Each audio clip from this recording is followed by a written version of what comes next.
Hi guys, so I'm back with the final installment of chapter 12. So there's three main topics here we're going to be discussing. I would say seems like the most confusing part, but it's really not that hard once you get like a couple of the rules down. And I would just write them down just to refer back to. And I'll tell you guys what those rules are, if they're not kind of visible already. So the three things we're going to be talking about are main effects, marginal means, and then interaction effects. And these are all related, again, to our studies. And you can relate them to your study. And then I have a little example down here, try to make it relatable. So we'll just get into it. So the first thing I have the definitions, again, all in blue, just so you guys have that as, just general knowledge. So main effects. So the main effect is the overall effect of one IV on the DV, right? And then so basically it's the difference between the levels of an IV, so of a singular IV. So again, here in red, just want to point that out. One IV is examined at a time. So the studies you guys are doing have two IVs and one DV, so we'd be looking for two main effects. And again, I think I said in the last little video that you know how many main effects you have based on the number of IVs that you have. So if you only have one IV, and one DV obviously, then we just have one main effect we're gonna be looking for. But for your studies, you guys would be looking for two because you have two IVs. Cool. And then I'll get into marginal means. These two everything is related here, right? But so that's why I like this rule applies to both of these because these two things are related. So, and then some quick points about about main effects, my bad. So even though they're called main effects, they're not the most important effect, so just keep that in mind. The figures and the data you get may or may not be significant, so just because it's called main effect, don't think like, oh my god, this is the most important thing, and if I have one, it's significant in value, it might not be. And then if the main effect is absent, don't assume there's no interaction. So we could still have an interaction even if there's no main effect, and vice versa. I didn't write that down, but definitely keep that in mind. So even if there's no interaction, don't assume that there's not going to be a main effect. So these two things don't always coexist together, okay? One could be there, one could not be there, and the other way around. And then, like I said, I wrote it down here too. So the number of main effects is usually equal to the number of IVs. So again, that's just something to keep in mind, something to look out for. Okay, so now marginal means. So marginal means, right, it just means average. I just wrote that down if you want to just like change that word in your head so it's not confusing. So it's the average for each level of an IV as an average over the other levels of the other IV. So it's the average of averages. Basically, to sum up, when you see marginal means, think average, and you're going to be fine.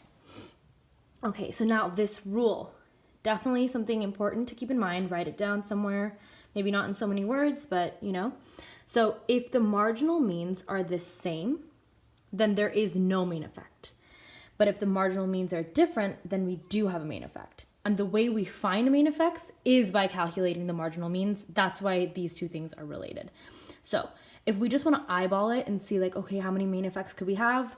That's when you use this. Okay, like if we have two IVs, then we should have two main effects.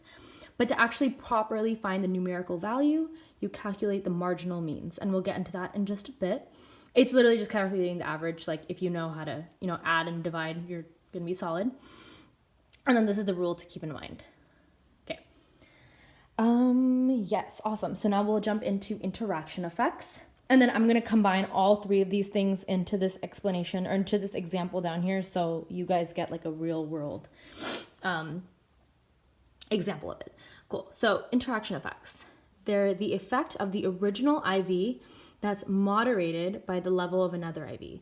So here, remember I told you guys, just remember the word average. Here, just remember the word difference. Okay? So if the differences are different, then there is an interaction. So if the differences, that means when you subtract two numbers, let's say, which we'll get into down here, when you subtract two sets of numbers, and if those values are different, then we have an interaction. If they're the same, then we don't have an interaction. I didn't really write it down as like this sort of thing. I didn't really have space, but just remember that little bit in red. And then one of the other TAs is going to get into the proper like graphing and tables and everything regarding interactions, but just remember there's two kinds of interactions you can have. spreading or crossover. So spreading kind of looks like the less than or greater than signs. So the pink lines, these pink lines, sorry, they're not really great, but this would be the data points. Then, so this would be our lines. So if we have like open mouths, then those are spreading interactions. Crossover, obviously, it looks like some sort of X on your graph. Cool. So that's interaction effects. Awesome. And now let's combine marginal means and interaction effects. So when you see marginal means, again, think average.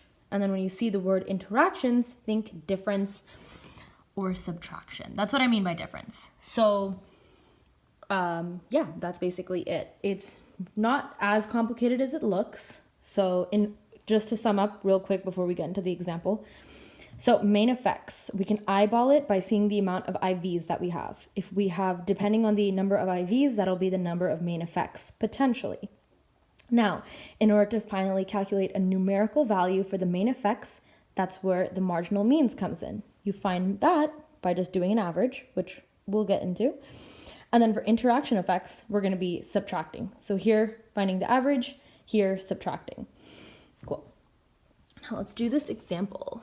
So, I don't know, I tried to make it like interesting, or I don't know, that probably failed. But so the example I came up with, we have two IVs, 1 and 2, and then our DV. So I just created this, it's time spent at home, and let's just say it's on a 1 to 10 scale, okay? Then our first IV is quarantine. So before quarantine and after quarantine are our two conditions for the first IV. And then for the second IV, we have age. So people who are 18 to 30 and then 31 to 50. So here, before the quarantine, people 18 to 30 didn't, so let's say if 1 is the least amount of time spent at home and 10 is like you're always home. People 18 to 30, I just gave them a 3. Maybe, you know, they have you can have a live at home. But like, you know, they're mostly outside of the house, whatever. And then during quarantine, everybody's mostly home. And then same thing for 31 to 50. Before the quarantine, they were mostly, half of them were home, half of them were, you know, spending time outside. And then now basically everyone 31 to 50 is home. Okay, cool. So these are our numbers. You're gonna see graphs like this on the test and generals. That's why I wanted to give you guys something that you can easily understand, and these numbers are super easy. So like you can find the averages and subtract this. Cool, so we'll focus on marginal means first, which are these two. So for marginal means, as you can see, there's a bunch of averaging going on. So let's just start here. Okay, so we're gonna be doing these two horizontally across, okay? And all we're doing is we're finding the average of these two first. So 3 and 8. All I did was add 3 plus 8 divided by 2. That gave me 5.5, okay? And then same thing here. We're finding the average of 5 and 10. So 5 plus 10 divided by 2 gave me 7.5. Cool. So our marginal means. If the marginal means are the same, there's no main effect. They're different, then we have one. Here, they're different. So awesome. So for that one, we're good. So we have one main effect so far, right? I know you're like, okay, wait, we find marginal means to see if we have a main effect. I know it's confusing, but yeah, that's what you got to do first. So find the marginal means. We see that these are different. So far we have one main effect. Okay, so now we'll do the math vertically. So now we'll have 3 plus 5 divided by 2, again, because we're still doing marginal means. So 3 plus 5 divided by 2 is 8 divided by 2, which is 4. And then here, 8 and 10. So 8 plus 10 divided by 2 is 18 divided by 2, which is 9.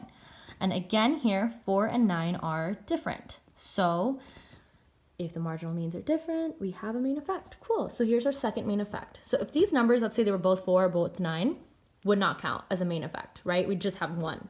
Same thing. If these were both the same number, then no main effect. Let's say both of these, like these two numbers were the same and these two numbers were the same, we have no main effects at all. Okay. However, these two are different.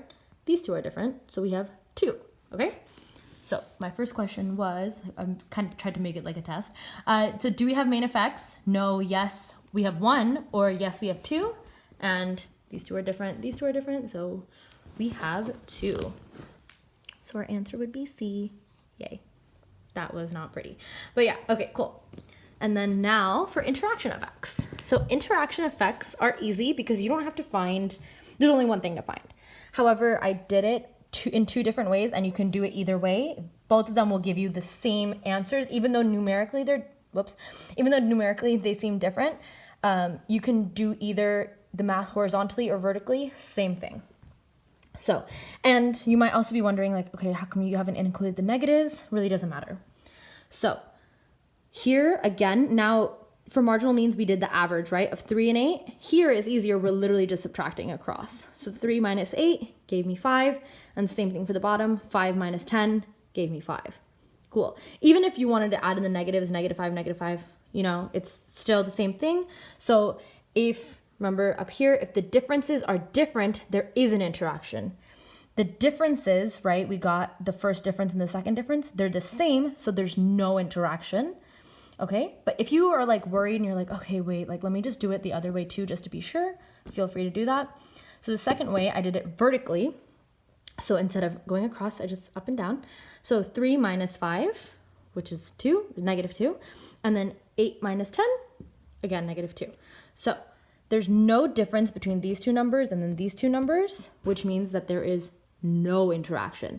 Let's say this was like 4 and 5 or 3 and 2 or whatever it was, even if it was like 2.5 and 2, that's different. So that would give us an interaction. So if there's a difference and the differences are different, then there is one, but here they're the same. So there is no interaction. So do we have interaction effects? We would say no. Wow. Okay. Did that with my left hand and it was not pretty. Okay, cool.